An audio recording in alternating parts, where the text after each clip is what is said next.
সুপ্রিয় শিক্ষার্থীরা কেমন আছো সবাই? আশা করি ভালোই আছো। তো আজকের ক্লাসটি আমরা অনুশীলনী 1 এই জায়গা থেকে শুরু করব। এর আগের ক্লাসটা ছিল বেসিক ক্লাস। যারা এর আগের ক্লাসটা দেখোনি তারা অবশ্যই আগের ক্লাসটা দেখে দেন এই ক্লাসটা করবা। তো প্রথম অঙ্কটা দেখো, নিচের কোনটি অমূলদ সংখ্যা? এখন প্রশ্ন আসে অমূলদ সংখ্যা কি? আমরা এর আগের ক্লাসে কিন্তু জেনেছিলাম যে সকল সংখ্যাকে p/q আকারে প্রকাশ করা যায় সেই সকল সংখ্যাকে কি অমূলদ সংখ্যা বলে, বা যে সকল সংখ্যাকে পূর্ণপূর্ণিক আকারে প্রকাশ করা যায় সেই সকল সংখ্যাও অমূলদ সংখ্যা হবে। তবে এখন আরেকটা নোট করো, তোমরা এটা লিখো, আমি বলতেছি রুটের ভিতর পূর্ণবর্গ নয় এমন কোনো সংখ্যা থাকলে সেটি হবে অমূলদ সংখ্যা। আবারও বলতেছি, রুটের ভিতর পূর্ণবর্গ নয় এমন কোনো সংখ্যা থাকলে সেটি হবে অমূলদ সংখ্যা। আচ্ছা, এখন প্রশ্ন আসে পূর্ণবর্গ কি? কোন একটা সংখ্যার সাথে সেই সংখ্যা যদি গুণ করা হয় তবে যে গুণফলটা পাওয়া যাবে সেইটাই হবে পূর্ণবর্গ। যে এটা হবে পূর্ণবর্গ সংখ্যা। সেম এস 2 এর সাথে যদি 2 গুণ করা হয় 4 পাওয়া যাচ্ছে, 4টা হবে পূর্ণবর্গ সংখ্যা। 3 এর সাথে 3 গুণ করলে 9 পাওয়া যাচ্ছে, 9টা পূর্ণবর্গ। 4 এর সাথে 4 গুণ করলে 16 পাওয়া যাচ্ছে, 16টা কি পূর্ণবর্গ সংখ্যা।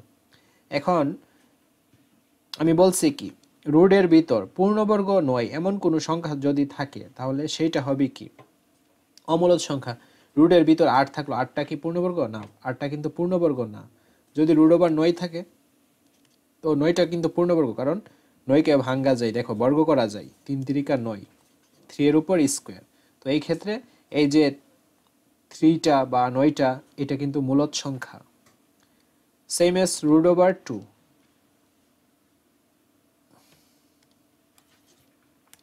সেম এস রুট ওভার 2, এইটা পূর্ণবর্গ সংখ্যা কি না? তুমি একটু চিন্তা করো, 2 কিন্তু পূর্ণবর্গ সংখ্যা না, তো এইটাও অমূলদ সংখ্যা। রুট ওভার 4 যদি বলি কি, 4টা কিন্তু পূর্ণবর্গ সংখ্যা, তো রুট ওভার 4 এটা অবশ্যই অমূলদ সংখ্যা হবে।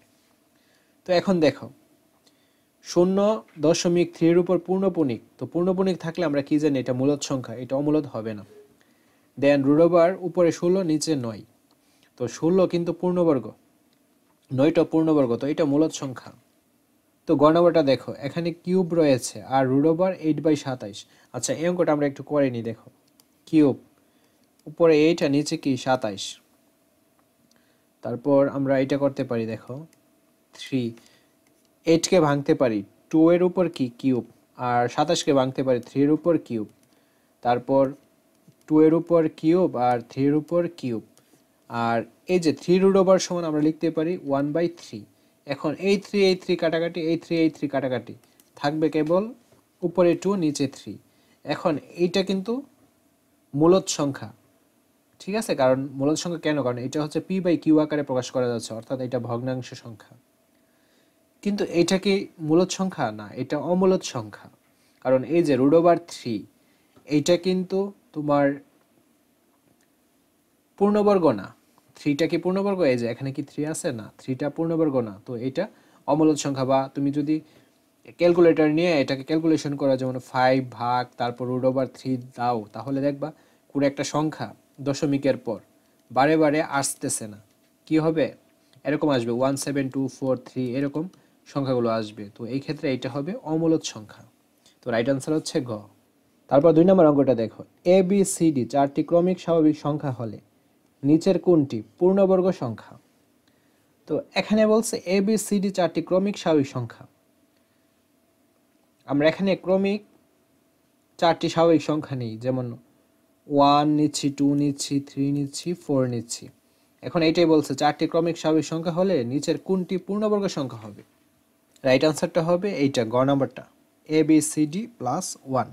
এখন এইটা কিভাবে রাইট আনসার হবে? দেখো, এই 4টাকে যদি আমরা গুণ করি 1 2 3 4, 3 4 12, 12 দুগুণে 24, গুণ করার পর আমরা যদি 1 যোগ করি কত পাচ্ছি? 25।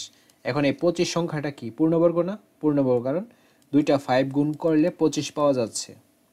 তো রাইট আনসারটা ঠিক আছে। এটা এখন বুঝতে পারতেছো ABCD প্লাস 1 কেন হয়েছে। তারপর 1 থেকে 10 পর্যন্ত মৌলিক সংখ্যা কয়টি? 1 থেকে 10 পর্যন্ত মৌলিক সংখ্যা হচ্ছে 4টা, যেমন 2, তারপর 3, দেন 5, তারপর আসে 7, এই 4টাই। 9 তো হবে না, 10 তো হবেই না। কোনটি সকল পূর্ণ সংখ্যার সেট? কোনটি সকল পূর্ণ সংখ্যার সেট? তো পূর্ণ সংখ্যা বলতে শূন্য সহ সকল ধনাত্মক ও ঋণাত্মক অখণ্ড সংখ্যাকে পূর্ণ সংখ্যা বলে। অর্থাৎ এরকম টাইপের স্ট্রাকচারটা। -3 প্রথমে মাইনাসের মানগুলো থাকবে, তারপর শূন্য থাকবে, দেন ধনাত্মক মানগুলো থাকবে, ঠিক আছে? এইরকম স্ট্রাকচারটাই হচ্ছে পূর্ণ সংখ্যা। এখানে দেখো -4 রয়েছে, তারপর -2, -3 কিন্তু নাই, তারপর শূন্য আছে, 1 নাই কিন্তু, তো এইটা হবে না।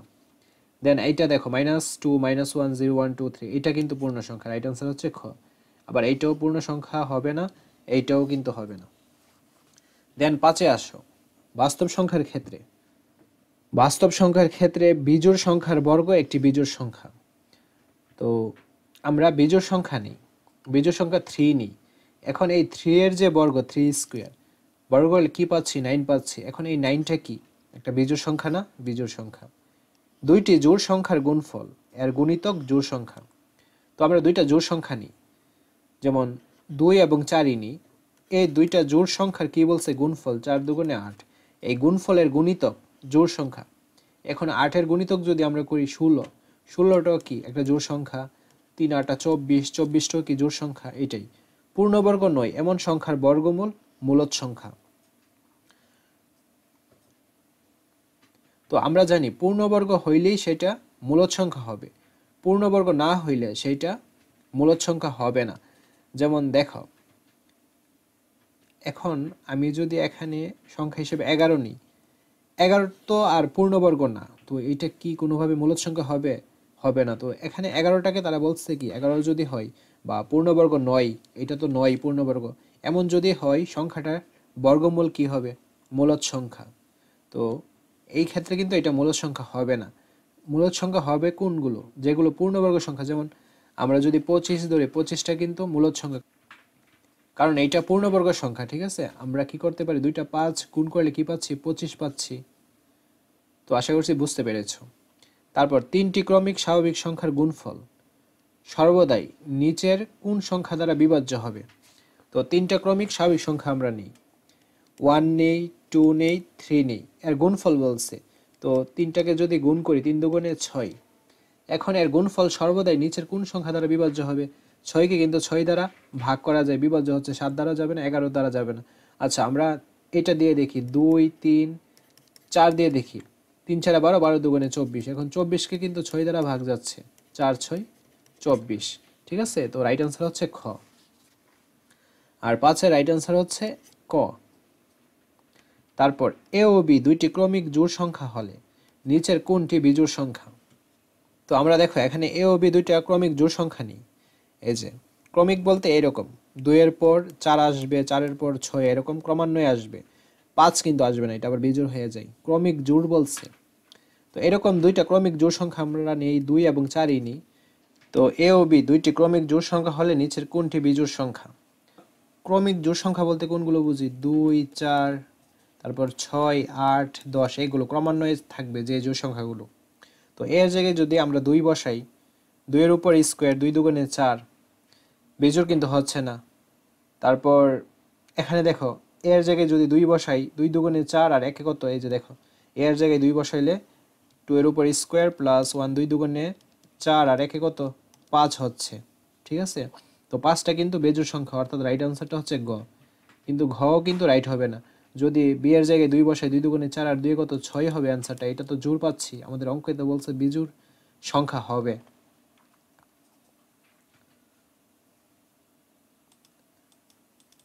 তারপর 8 নম্বর অঙ্কটা দেখো, এ ও বি দুইটি পূর্ণ সংখ্যা হলে এ স্কোয়ার প্লাস বি স্কোয়ারের সাথে নিচের কোনটি যোগ করলে যোগফল একটি পূর্ণবর্গ সংখ্যা হবে?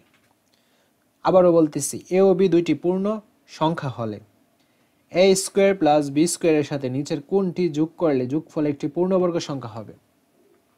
তো আমরা যদি এ স্কোয়ার প্লাস বি স্কোয়ারের সাথে 2ab যোগ করি, তাহলে দেখো একটা সূত্র দাঁড়াচ্ছে a square plus 2ab plus b square, অর্থাৎ এ প্লাস বি হোল স্কোয়ারের সূত্র এটা। এ প্লাস বি হোল স্কোয়ারের সূত্র কি? A square plus 2ab plus b square.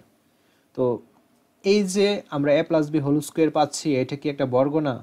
A plus B দুইটা না, বা পূর্ণবর্গ না? তো এ প্লাস বি হোল স্কোয়ার এটা একটা পূর্ণবর্গ সংখ্যা। এই কারণে আমাদের রাইট আনসারটা হবে গ, 2ab।